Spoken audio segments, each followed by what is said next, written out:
नमस्ते दोस्तों, welcome to देरखास। आज का ये वीडियो हमारे लिए बहुत इंपॉर्टेंट है क्योंकि ये हम फोटोसिंथेसिस के ऊपर बात करने वाले हैं। पीएटी के एग्जाम में, चाहे आप बायोलॉजी से पीएटी का एग्जाम दे रहे हो या फिर आप एग्रीकल्चर बंडू से जो है एग्रीकल्चर का एग्जाम दे रहे हो, फोटोसिंथेसिस से सबसे ज्यादा क्वेश्चन आते हैं बायोलॉजी के अंदर। तो इसके पहले हम थोड़ा सा सब थ्योरी अच्छी तरीके से समझेंगे। थ्योरी समझने के बाद 25 जो है पीवाई की क्वेश्चन को भी सॉल्व करेंगे। इसी प्रकार से वीडियोस आती रहेंगी। अभी कुछ टेक्निकल इशू हो गया था जिसके वजह से हम अभी वीडियोस नहीं लेके आ पाए थे 2-3 दिन। आप लोगों के बहुत कमेंट्स आए, आप लोगों के कॉल भी आए, उसके लिए धन्यवाद।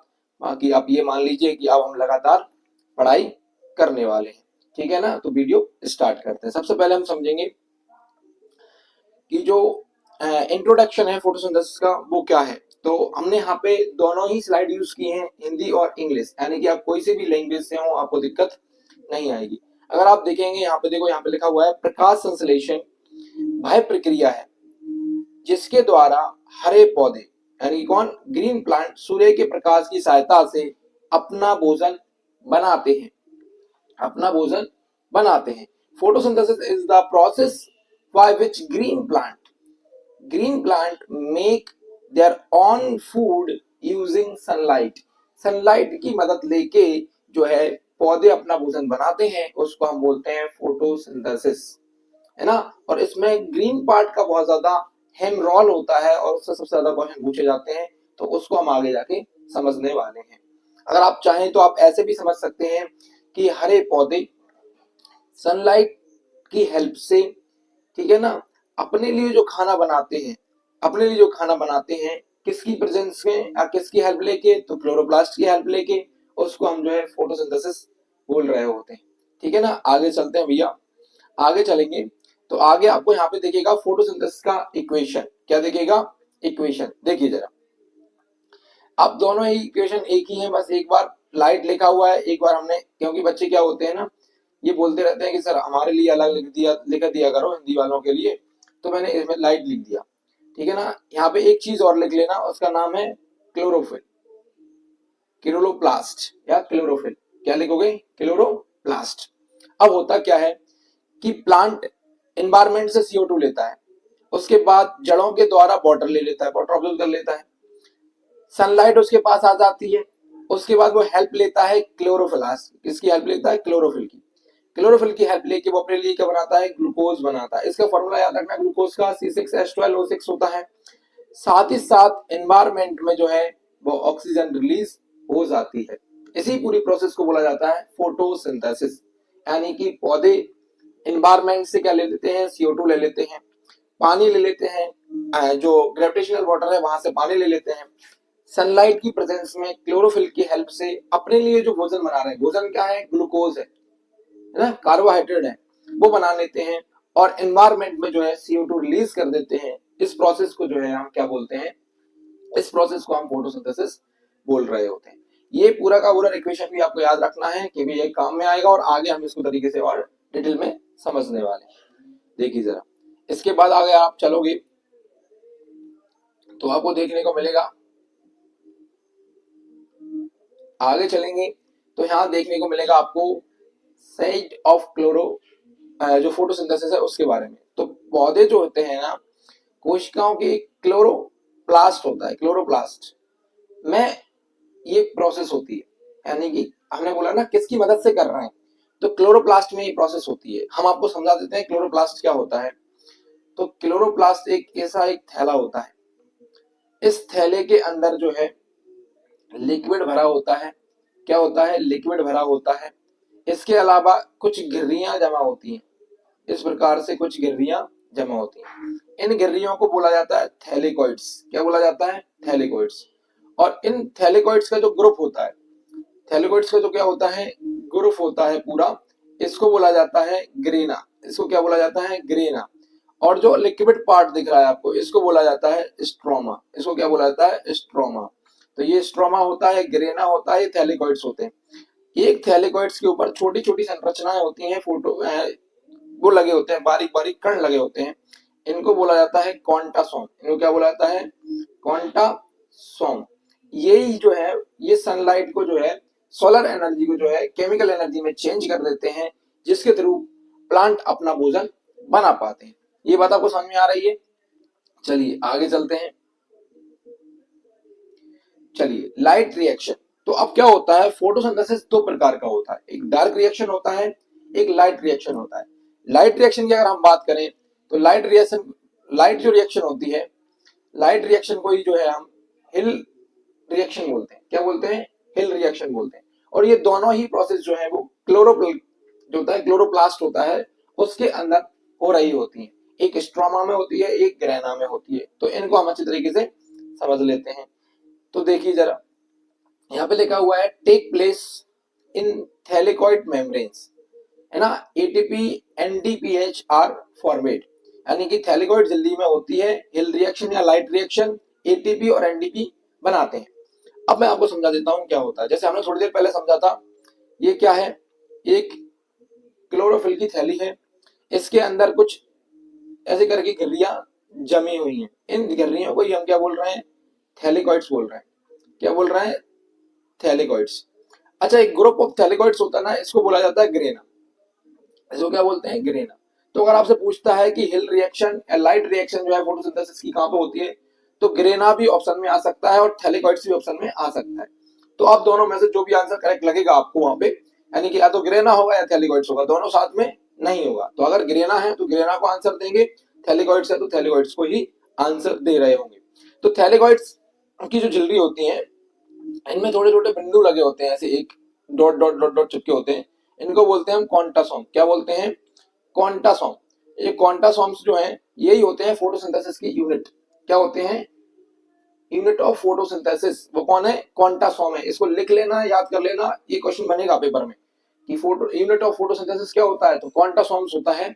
और लाइट रिएक्शन कहां पे होती है, तो ग्रेना या फिर हम बोल सकते हैं थैलेकॉइड्स के अंदर हो रही होती है। अब बात करेंगे, और लाइट रिएक्शन को हम किस नाम से जानते हैं? हिल रिएक्शन के नाम से भी जानते हैं। जितना शॉर्ट में हो सकता है और जितना अच्छे तरीके से जितना कवर हो सकता है मैं करने की कोशिश कर रहा हूं। अब हम बात करेंगे डार्क रिएक्शन की। किसकी बात करेंगे?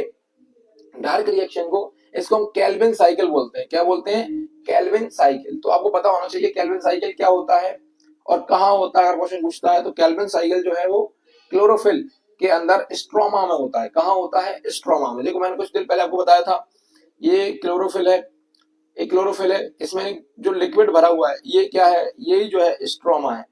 ये क्या है? स्ट्रोमा। और जो थैली बनी हुई थी ये क्या था? ये थैलेकॉइड्स था। थैलेकॉइड्स यानी कि ग्रेना था। ये कौन था? ग्रेना। तो लाइट रिएक्शन जो है वो ग्रेना में कंप्लीट होती है, यानी कि थैलेकॉइड्स में होती है। और जबकि जो डार्क रिएक्शन है वो स्ट्रोमा में होती है। कहाँ होती है? स्ट्रोमा में होती है। तो आपसे पूछेगा केल्विन साइकिल कहाँ कंप्लीट होती है? डार्क रिएक्शन में होती है, यानी कि डार्क रिएक्शन ही क्या है? आपकी स्ट्रोमा वाली साइड्स में हो रही होती है। अब हम बात करते हैं, देखो इसमें लिखा हुआ है occur in stroma, stroma of chloroplast. मैंने पहले ही बोला था क्लोरोप्लास्ट के स्ट्रोमा में ये लिक्विड के अंदर हो रही होती है। इसके अलावा इसको यूज होते, देखो उसमें एटीपी एनडीपी बन रहे होते हैं। इसमें जो है और जो एटीपी एनडीपी बनाने के लिए ग्लूकोज का यूज होता है। क्लोरोप्लास्ट स्ट्रोमा में होता है, यह ग्लूकोज बनाते हैं। बनाने के लिए जो है एटीपी और एनडीएपीएच का यूज कर रहे होते हैं। एटीपी आपको पता है एनर्जी करेंसी है, एडिनो ट्राइफॉस्फेट के नाम से इसको जाना जाता है। ये चीजें आपको याद रखनी है। जैसा मैंने सेल वाला वीडियो डाला था उसमें एटीपी को अच्छे तरीके से कवर किया था। तो ये बात आपको समझ में आ गई होगी। आगे चलते हैं भैया। हाँ देखिए, आप चलिए हमें फैक्टर अफेक्टिंग फोटोसिंथेसिस। अब इसको चाहते तो हम बहुत बड़ी पीडीएफ में बना देते, क्या मतलब हो जाता। तो क्या क्या चीजें जो है हमारे जो है फोटोसिंथेसिस को इफेक्ट कर रही होती हैं। तो एक हमको करना होता है प्रकाश की तीव्रता, यानी कि जो है ना इंटेंसिटी ऑफ लाइट, ये फोटोसिंथेसिस को इफेक्ट करती है। आप याद रखेंगे सबसे ज्यादा जो है ना वो व्हाइट लाइट के अंदर जो है सबसे तेज फोटोसिंथेसिस होता है। इस बात को याद रखेंगे, सबसे ज्यादा किसमें होता है? व्हाइट लाइट में ही होता है। उसके बाद CO2। अच्छा ये बात रखिए, CO2 अगर एनवायरमेंट में CO2 ज्यादा हो गई है ना, तो फोटोसिंथेसिस की प्रोसेस जो है कम हो जाती है। इसके अलावा हम बढ़ जाती है क्योंकि इसको यूज करते हैं वो। इसके अलावा टेम्परेचर, इसके अलावा वाटर, ये भी क्या करते हैं? फोटोसिंथेसिस को जो है इफेक्ट कर रहे होते हैं। चलिए आगे चलते हैं। Type of plants. तो फोटोसिंथेसिस के अकॉर्डिंग टू लाइट, इसके हिसाब से तीन प्रकार के प्लांट्स होते हैं। ये बहुत ज्यादा डाउट होता है बच्चों का। C3, C4 और CAM, ये इनको अच्छे तरीके से हम आज कंप्लीट कर देंगे। ये इतना भयंकर डाउट है बच्चों का कि उनको पूरा 12th उन्होंने पढ़ लिया, जो बायोलॉजी के बच्चे हैं प्रॉपर, उनको तक C3, C4 और CAM समझ में मुश्किल से आता है, लेकिन हम इनको अच्छे तरीके से समझने की कोशिश करेंगे। देखिए बात करते हैं CM की। तो देखिए जितने भी कॉमन प्लांट्स हैं जिनको आप देखते हैं वो सब कॉमन प्लांट्स हैं, ये नॉर्मली फोटोसिंथेसिस करते हैं। वो सारे ही प्लांट किसमें आ रहे होते हैं, C3 के अंदर आते हैं। नॉर्मली कॉमन प्लांट्स हैं, मोस्ट कॉमन प्लांट्स जो हैं वो सब इसके अंदर आते हैं। जो प्लांट आप देख रहे हैं सब C3 हैं। इनमें क्या होता है, जब फोटोसिंथेसिस होती है तो 3 कार्बन सबसे पहले जो प्रोड्यूस होता है वो 3 कार्बन प्रोड्यूस होता है ना। उसके बाद हम बात करते हैं C4 प्लांट। तो ये जो है ना, ये हॉट क्लाइमेट में होते हैं। कहाँ होते हैं, हॉट क्लाइमेट में। इसके अंदर आपको याद रखना है कि माइजा जो है, मक्का है ना, मेज जो है, मक्का जो है वो C4 प्लांट के अंदर आ रहा होता है। इसके अलावा डेजर्ट प्लांट जो होते हैं, डेजर्ट एरिया में जो प्लांट होते हैं उनको हम बोलते हैं CAM।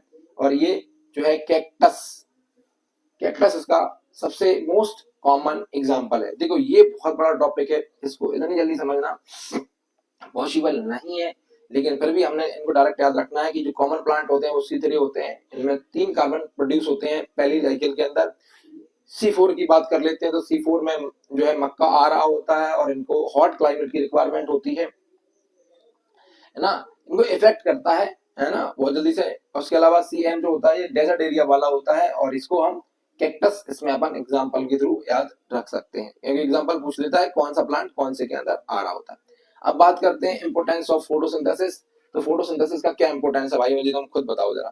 फोटोसिंथेसिस का इंपोर्टेंट है जैविक भोजन बनाने में, क्या करने में, जैविक भोजन प्रदान करने में, और एनवायरमेंट को जो है ऑक्सीजन प्रदान करने में। अब आपको लग रहा है कि सिर्फ फोटोसिंथेसिस प्लांट के लिए इंपोर्टेंट नहीं है भैया, फोटोसिंथेसिस हमारे लिए इंपोर्टेंट है, क्योंकि O2 जो है फोटोसिंथेसिस का ही बाय प्रोडक्ट है। और एक क्वेश्चन और याद रखना कि हमसे पूछेगा कि O2 जो है फोटोसिंथेसिस में रिलीज होती है वो कहां से आती है, तो वो H2O से आती है, यानी कि वाटर से आती है। ये क्वेश्चन बहुत कॉमन है और बहुत बार पूछा गया है, अच्छे टीचर भी इसको गलत कर देते हैं, तो आपको याद रखना है। ठीक है, अब हम चलते हैं इंपोर्टेंट क्वेश्चंस के ऊपर।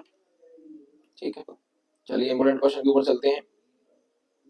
एक काम करते हैं, क्वेश्चंस के लिए हम अलग से वीडियो बना देंगे, क्योंकि हमारा ऑफलाइन क्लास का जो है टाइम हो गया, तो ये वीडियो हम यहीं कर लेते हैं। इसके बाद जो हमारे नेक्स्ट क्वेश्चंस हैं 25 आगे से हम टाइम पे ही वीडियो बना पाएंगे ना, तो आप लोगों के लिए रखेंगे। ठीक है, ये जैसे ये दिया हुआ है क्वेश्चन, पौधे की कोशिका के किस भाग में प्रकाश संश्लेषण होता है, तो क्लोरोप्लास्ट में होता है। ये सब चीजें हम आगे जो है आपको मैं जो है नेक्स्ट वीडियो में इस तरीके से सॉल्व करवा देंगे फोटोसिंथेसिस के क्वेश्चन। ठीक है ना, तो आज के लिए इतना ठीक है। आप अपना सपोर्ट बना के रखिए भैया, अगर आप लोग अपना सपोर्ट बना के रखोगे जो है तो भी हम अच्छे तरीके से जो है काम कर पाएंगे। ठीक है, तो वीडियो को लाइक कर दीजिए, शेयर कर दीजिए, और चैनल अब तक अपने सब्सक्राइब नहीं किया है तो कर लीजिए। फूड पूरी की पूरी जो टोटल पीडी की तैयारी है हम आपको यहीं करवा के देंगे।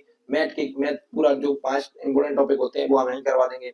मैथ्स के मास्टर समझ लीजिए भाई साहब, मैथ्स में कोई हाथ नहीं पकड़ सकता। उसके अलावा हम केमिस्ट्री फिजिक्स भी करवा ही रहे हैं, इसके अलावा बायोलॉजी भी चली रही है, क्रॉप और एनिमल भी हम करवाएंगे। आप क्रॉप एनिमल को ज्यादा से ज्यादा आप खुद पढ़ने की कोशिश करिए, हम इस पे इंपोर्टेंट टॉपिक की वीडियोस बना देंगे जिससे आप घर पे इनको बैठ के पढ़ें।